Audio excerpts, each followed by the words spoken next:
भाग्य परिवर्तन हो जाता है अगर संत कृपा कर दे। और वो निश्चित मेरे पूज्य दादाजी बहुत सिद्ध संत थे। पूज्य पिताजी के 5 वर्ष की अवस्था में उन्होंने बैराग धारण कर लिया और उनके जीवन में सबसे बड़ी विशेषता ये थी कि उन्हें वाक सिद्धि थी, जिससे जो कह दिया हो जाता। एक 70 वर्ष का व्यक्ति जिसकी पत्नी की अवस्था 60 वर्ष, 10 साल छोटी थी, बड़ा धनाढ्य व्यक्ति था। एक दिन दादाजी का शिष्य था, उसका गुरुजी चरणों में माथा रखकर पीट पीट कर रोने लगा आत्मदेव जी की तरफ, मुझे संतान चाहिए,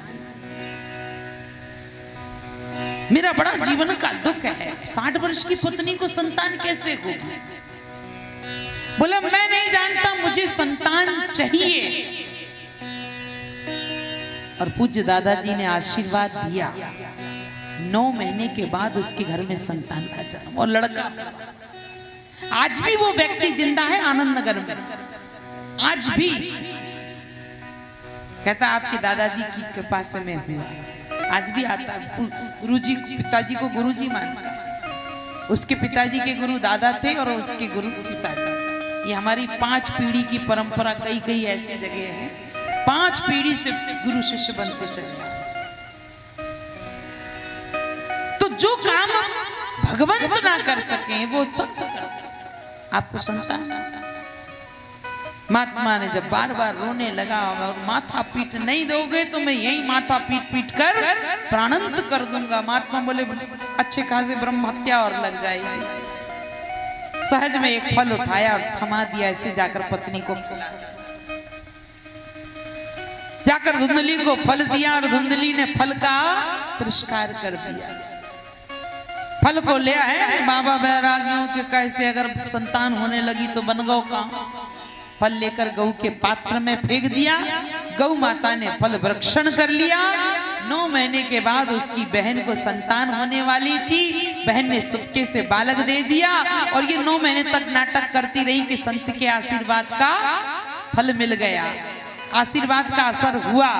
और 9 महीने के बाद एक पुत्र को जो जन्म लेकर बहन आई थी, अपना पुत्र बना करके धुंधली ने उसका नाम रख लिया धुंधकारी, महाखला,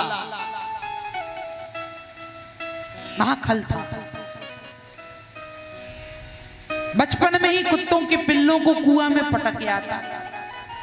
अब पूरे नगर में पानी के लिए त्राही त्राही मच जाती, जब पिल्ले ही डाल दो तो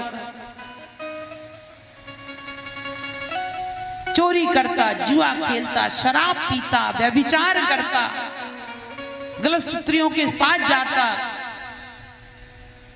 बहुत उपद्रव मचाने। एक दिन तो धुंधली के गले को पकड़ा, पैसा दे नहीं तो अभी तेरा गला मस सकता।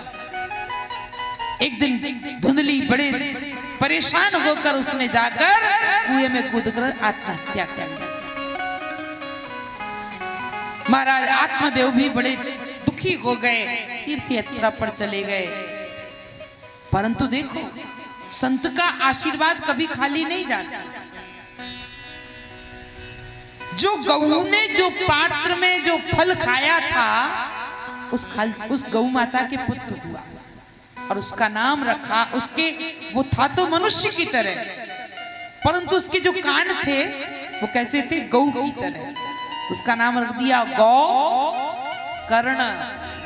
जिसके गौ की तरह कर्ण कान हो उसका नाम गौकर्ण। महाधर्मात्मा गौकर्ण जी भी चले गए।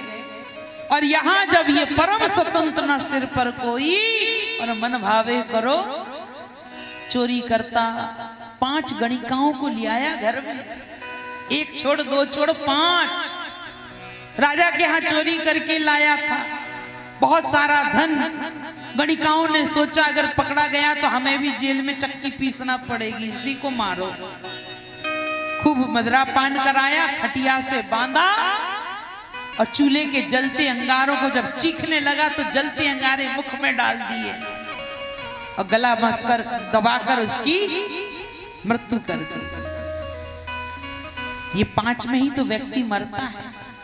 रूप, रस, गंध, स्पर्श, ये 5 चीजों के द्वारा एक तो व्यक्ति की मृत्यु होती है।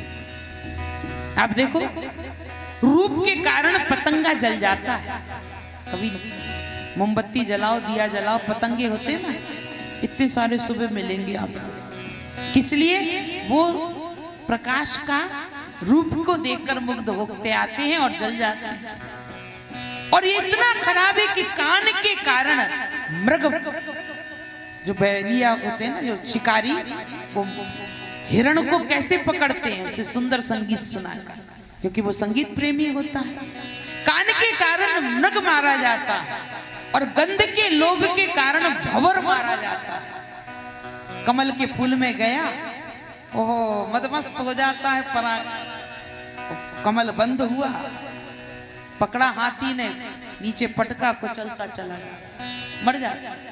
और वही रस के कारण, जीव के कारण मछली मारी जाती है।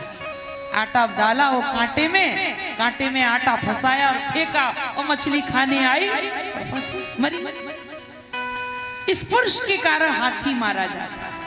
आपको पता है हाथी को कैसे पकड़ते हैं? उसे एक गड्ढा खोदते हैं और एक इसकी कागज की हथनी बनाते हैं।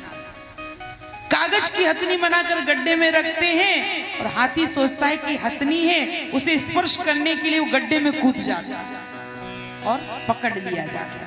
तो ये बड़ी खतरनाक, इसी में इसलिए 5 के कारण मरा। यहाँ भगवान की कृपा से गोकर्ण तो बच गए, परंतु ये मारा गया। और मरने के बाद गणिका के हाथों से मृत्यु हुई तो ये प्रेत योनि में चला गया। ये धुंधकारी बैठ रखा है आचार्य जी, प्रेत योनि में चला गया। और जब लौट कर आएगा कर्ण जी, तो देखा क्या, वो कभी हाथी बन, कभी छोटा कुत्ता बन जाता, कभी गधा बन जाता, कभी चीखता, कभी रोता, कभी चिल्लाता। तू कौन है? कहा मैं धुंधकारी। अरे तुम्हारी मुक्ति नहीं हुई? अरे मैं गया था, गया में जाकर तुम्हारा पिंडदान करके आया, तो भी तुम अभी प्रेत योनि से मुक्ति नहीं मिली। धुंधकारी ने कहा, एक गया छोड़ो, अगर 100 गया भी करोगे तो मेरी मुक्ति होने वाली नहीं। गया श्राद्ध शतेनापि मम मुक्तिर्न भविष्यति। शतेनापि माने 100 बार भी गया में श्राद्ध करोगे पर मेरी मुक्ति होने वाली नहीं। क्यों?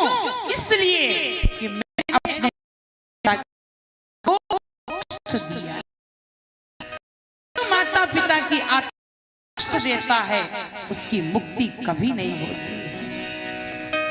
फिर गोकर्ण जी महाराज ने उसकी मुक्ति के लिए श्रीमद् भागवत महापुराण का आयोजन कराया। 7 गांठ का बांस बांध दिया, धुंधकारी उसमें आकर बैठ गया।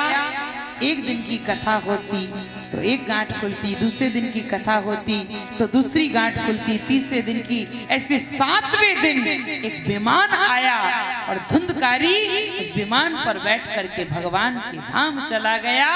बोलिए भागवत भगवान की जय। धन्या भागवती वार्ता प्रेत पीड़ा विनाशनी। सप्ताहोऽपि तथा धन्या कृष्णलोक फल प्रदा। धन्या भागवती वार्ता प्रेत पीड़ा विनाश। ये भागवत के प्राय श्रवण करने से अगर कोई प्रेत पीड़ा भी हो तो वो भी समाप्त हो जाती है। आप लोग कितने भाग्यशाली हैं, आप तो गया में आकर दोनों काम कर रहे हैं। अगर जिन पितरों का आपका उद्धार पिंड से नहीं होना होगा, आज उनका उद्धार ये भागवत कथा के द्वारा हो रहा है। आपको तो दोनों सौभाग्य प्राप्त हो गए। क्योंकि भागवत जो प्रेत योनि में भी गए होंगे उनकी भी मुक्ति इस भागवत को श्रवण करने से हो जाएगी। आचार्य जी ने सबको आह्वान किया है, सब बैठे हैं, सब बैठ के सुन रहे हैं। ये निश्चित है। ऐसे श्रीमद् भागवत महापुराण के